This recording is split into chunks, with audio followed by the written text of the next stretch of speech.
Hey, what up, everybody? Kind of a very impromptu movie review. Uh, but you know what? It's been a while, and I did watch a movie within the last 2 weeks that was probably one of my favorite movies of the year. And I wrote a written review of it, but I just never got around to doing the video review of it. And that movie would be BlacKkKlansman, which is my first Spike Lee movie, surprisingly.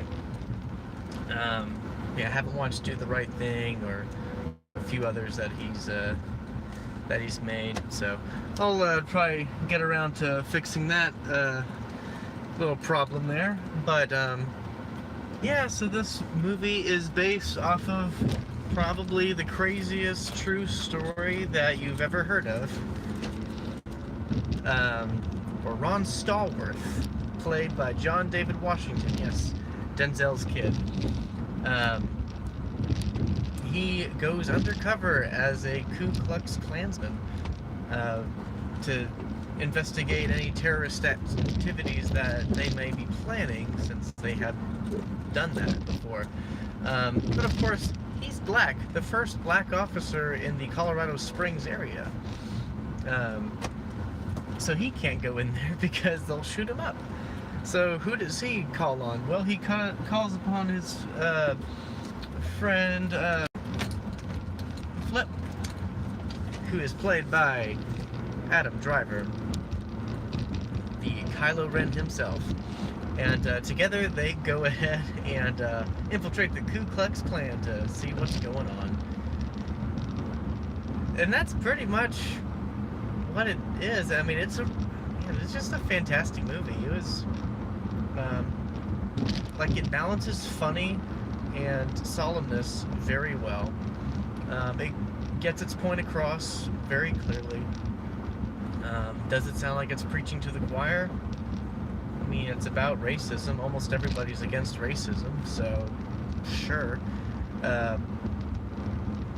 But yeah, I think that this was just a brilliant movie with a message that still speaks for today. I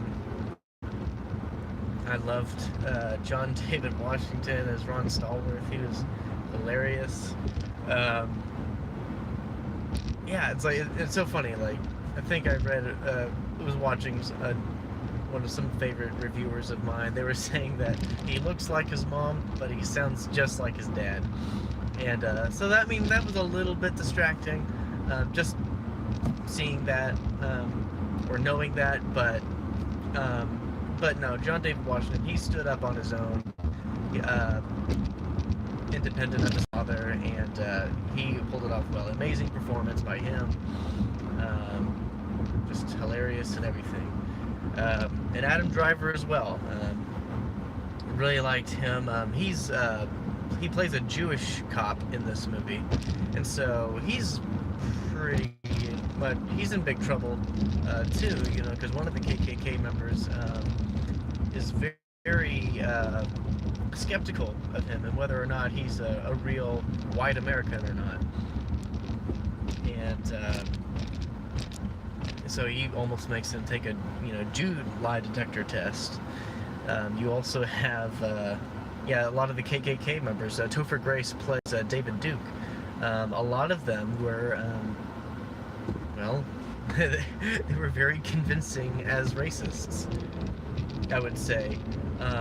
In Topher Grace, I watched a couple of interviews of him of how he got into character, and he did read a few books that David wrote, and he basically approached it as a guy trying to present racism as more palatable and acceptable in society, because white hoods and white robes just they're not they're always bad, but the mainstream people just don't that's outright racism.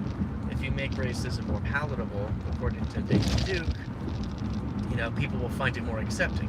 So that's where Topher Grace approached the role, and I would say he did a really good job. Scary good job, actually. And you also have, I think, Laura Imperial. I think that's her name. Sorry if I'm totally roasting it. She was in Spider-Man: Homecoming, but she plays, I think it's Treese, and she is the president of a black student government organization at her college, and she invites a civil rights leader or a former Black Panther Party leader. And so the movie does something that I was very surprised it did, was that it, well, it showed both extremes, I would say, of the party. Obviously, you know, the KKK was paid more attention to because, I mean, that's definitely outright, you know, racism, hate, because, you know, hate because of just their race. And whereas I guess it's the Black Power movement or the Black Panther movement, it was, they were retaliating with, yeah, I mean, with protest. In the movie, it's like definitely a bunch of protests, but the speaker, you know, said, you know, stuff like arm yourselves, you know, because revolution is coming, you know, suggesting, you know, that, you know, it's like war is inevitable between the races. And so for Ron Stallworth, that just doesn't, you know, sit well with him. And Treese, you know, a person that he's kind of grown attached to, you know, she hates cops, and he's a detective. And that is just, you know, that just doesn't sit well with her, that, you know. So it's definitely, I mean, it definitely, I'm trying to, you know, be sensitive to the, you know, to the topic, because, I mean, the Black Panther's response to violence shouldn't be violence. It should, you know, it should be, you know, trying to find a peaceful way to solve problems. And so that's what Ron Stallworth was trying to do.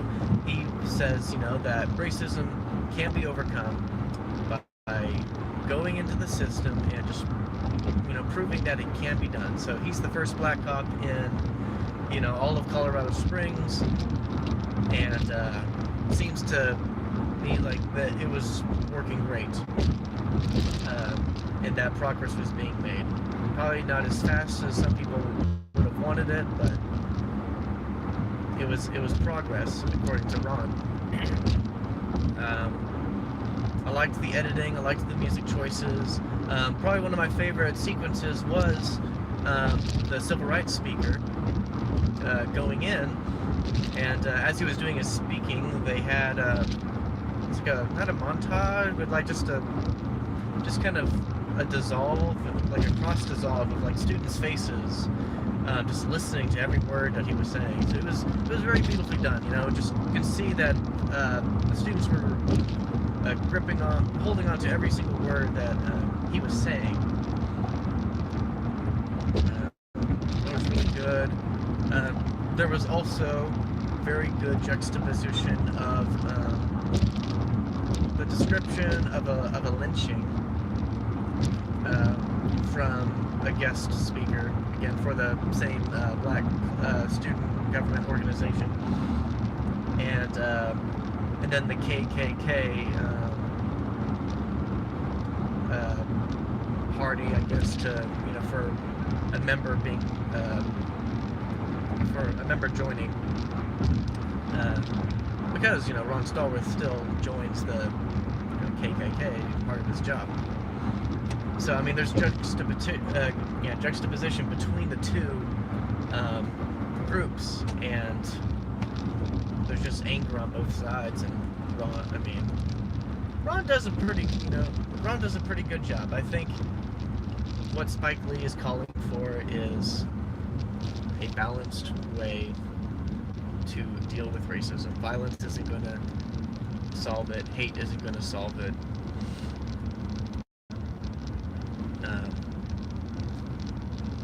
Yeah,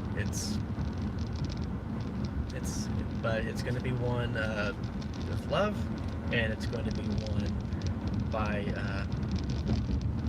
just working with the system, or I don't know, maybe I'm saying that wrong. Not working with the system, but you know, it's like, I mean, Ron integrated into the police force so that he can change the police force from within. So change has got to be done from within. And then at the very end, it shows how it shows, you know, the political climate now. It's a very so spoilery of, sorry, said the spoilers too late, but yeah, it deals with like the Charlottesville riots and the protests about the statues, and just a whole white supremacist group just going out and protesting, and violence being caused, like the car hitting people, killing one of them, and yeah, it's just really sad. And then they showed the, you know, the president's speech about that, you know, how he didn't, you know, tear down the white supremacist groups. He just, you know, yeah, he just kind of ignored that. And David Duke, you know, pretty much saying, you know, we're gonna take America back. This would be David Duke's speech from within the last 2 years. So I mean, it's very scary. And so Spike Lee is, you know, showing that not a whole lot has changed. You know, we're at a time now where tension is really high between the races, and you know, Spike Lee is like, enough's enough. We can't tolerate this, and so it was a very somber ending to an otherwise really funny movie. A lot of this movie's tone is comedy, and I was very surprised about that, but I was very relieved because, you know, just dealing with really harsh or tough topics like this, you know, it's really good to infuse some humor into it. I think Get Out handled racism in a really good way by making it a horror movie, and also infusing some comedy into it. I think it's just, you know, what it needs to get the message across. So, with that being said, I'm going to give this film a secret handshake. This movie is fantastic. One of my favorite movies of the year, next to A Quiet Place and Won't You Be My Neighbor and Upgrade and all those others. I think it's a great movie, and if you haven't seen it already, you probably should. Definitely eye-opening. So, with that being said, I'm Brian, and I will see you at the movies.